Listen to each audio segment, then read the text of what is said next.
Well, before she was off to Ottawa to be an MP, Olivia Chow was all of those things that she just told you about. She was front and center at Toronto City Hall.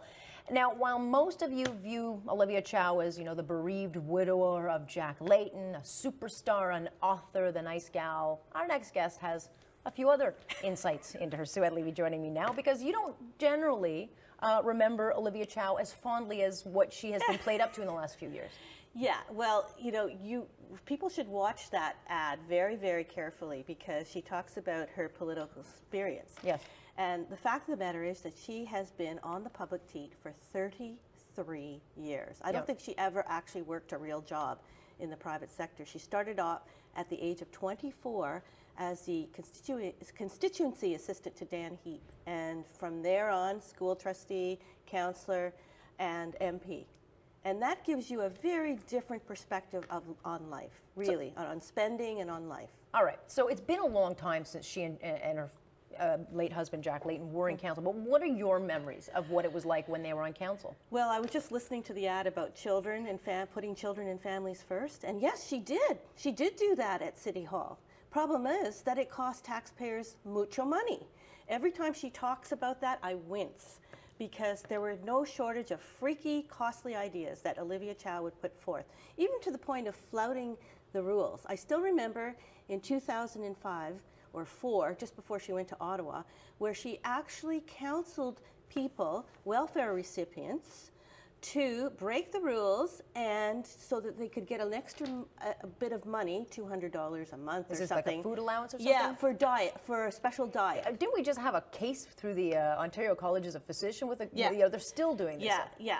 Well, I mean, it got so bad that the provincial government actually had to step in and tighten up the rules. But there was actually a doctor, a lefty doctor in Toronto, who Dr. was Wong, I think his name. He was filling out form, and so she had sponsored this press conference at City Hall in March's OCAP. She has a very close allegiance with OCAP, and the poverty activists, or as I call them, the poverty terrorists. Yes. Well, look, the Queen's Park riots, which we all remember so well because we were covering them, fearing for our lives. They were very, very violent. We're taking a look at them now. Mm-hmm. Olivia Chow, I think a lot of people forget, she did not condemn this.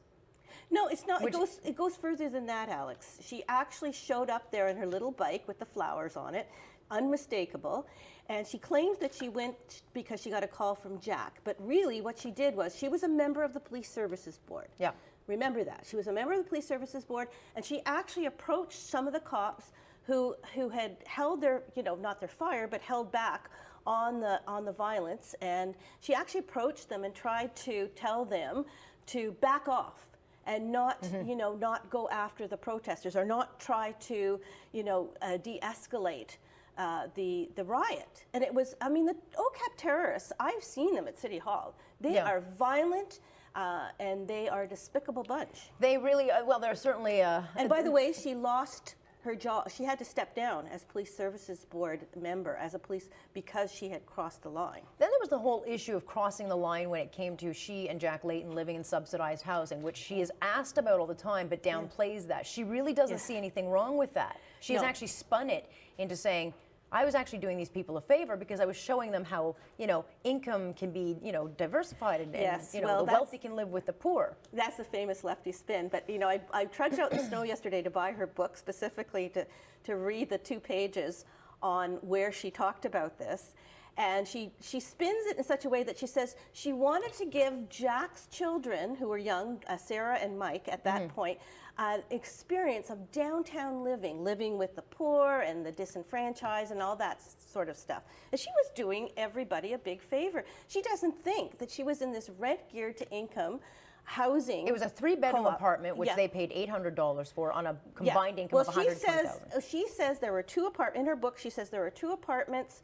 One they paid $1,200. Another one for her mom was $750. I don't know. It never came out at the time. So all of a sudden in her book, she's come up with the figures. It's very interesting. It's interesting, but it's also sad because there are hundreds of people waiting to get into this kind of housing, which are actually poor. They had to be shamed. They actually had to be shamed over a matter of months to move out. All right, so Olivia Chow is running. It is a left versus right fight. The right field has a ton of candidates. John Tory, obviously Rob Ford, the 2 big names. Chow is running on her own on the left. She's running on a campaign of change. She's clearly getting back on the gravy train, I think a lot of people will say. Well, that's the sad thing. And this is, I spoke to Doug Holliday. I'll be doing a big feature on the real Chow this weekend, the Chow I know. And I spoke to Doug Holliday, who was at City Hall back then, and he said the fortunate thing is the backlash of Rob Ford and all the concern around his personal problems driving people to Olivia. She's perceived as the progressive, but she's not progressive. She progressively spends money. She's a tax and spendaholic. 2012, she had a press conference down at the Gardner talking about this penny tax, this municipal tax to pay for infrastructure. I mean, she wants to raise taxes. Oh, she'll deny that, but she will. She'll come up with all kinds of crazy schemes. She will be in favor of taking down the Gardner. She's against Porter expanding. Any sort of, I want them to define progressive, because any sort of move to actually improve commerce and the economy in the city, she will be against. So in other words, Porter, which you just mentioned, is a private air carrier. She will be against that, but she's against infrastructure projects, government projects that will cost taxpayers money. And I understand that you have to do infrastructure, but that's all we'll likely see. Well, she will say, I mark my words, her platform will be, we've got to go to the feds and get more money for affordable housing, for infrastructure, and that will be her constant cry. I want to play this ad. I don't know if we've got it. John Tory immediately put out this attack ad on Olivia Chow. It's a website that they've put up, if we can bring that up. And they are accusing Olivia Chow that this is what she looks at as a dollar. Apparently, she had taken federal money to put out this huge mailer alert of who she is. I mean, the taxpayers at the federal level paid for this. It's basic campaigning on the taxpayers' dime. Well, it's more than one flyer. There are a succession of flyers. She's allowed 4 per year. And she's allowed it if she's working at the federal level. She's not allowed to do it if she's campaigning to be the mayor. But she actually sent out a whole bunch before she left office. So they were timed very specifically for before she left office to run for mayor. The other thing is that her spending, and I will show this, was about the 5th highest of all MPs. I think it was $550,000 that in Canada. She and Jack Layton were both accused of being the highest Well, spenders. recently though, lest you think that now that Jack's gone, she's reined in her spending. No, the widow Layton still continues to spend. But she doesn't break the rules, and that's what she says is, I didn't break any rules. Well, she didn't break any rules, but the optics really are bad. They really are. Yeah, but I guess as long as it's not being spun that way, I don't get the sense, or maybe you can correct me because you're in the thick of it down, with the City Hall folks. Will she get preferential treatment? I mean, look, Jack Layton became very, very popular before he passed away, and she has kind of been. Everyone's put their arms around her since his passing. She's got this book. Everyone loves Olivia Chow. And I'm not suggesting she's not a nice lady. I mean, she's very personable. That's the thing. But she's also very dangerous. I think she's very clever. I was asked this morning on my radio on Talk 640 whether she is David Miller in a dress. I actually think she's smarter than him, and she works far harder. And I will credit her for being a very hard-working person.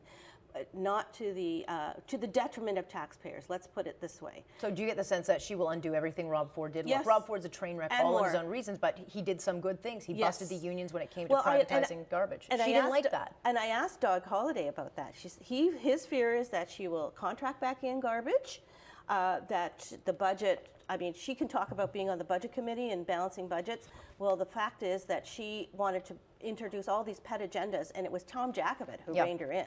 Well, here's my fear. We got a very left-leaning city council that literally has gone out of its way to derail, stop Rob Ford every step of the way. Right. He did a lot of it to himself, fair enough. However, if they get the right person in there, they'll back her, and they'll just start pushing through social program after social program after social program. And you can mark my words, they will. And the problem with the right is that it's like herding a bunch of cats. Yeah. They're very disorganized. The left is very organized. They will show up for votes, and they plan, and they strategize, and, this is, I've watched them, and this is my distinct fear. Rob Ford did it himself. He did not organize the votes very well, but he did get some good things through in the first couple of months and the first year.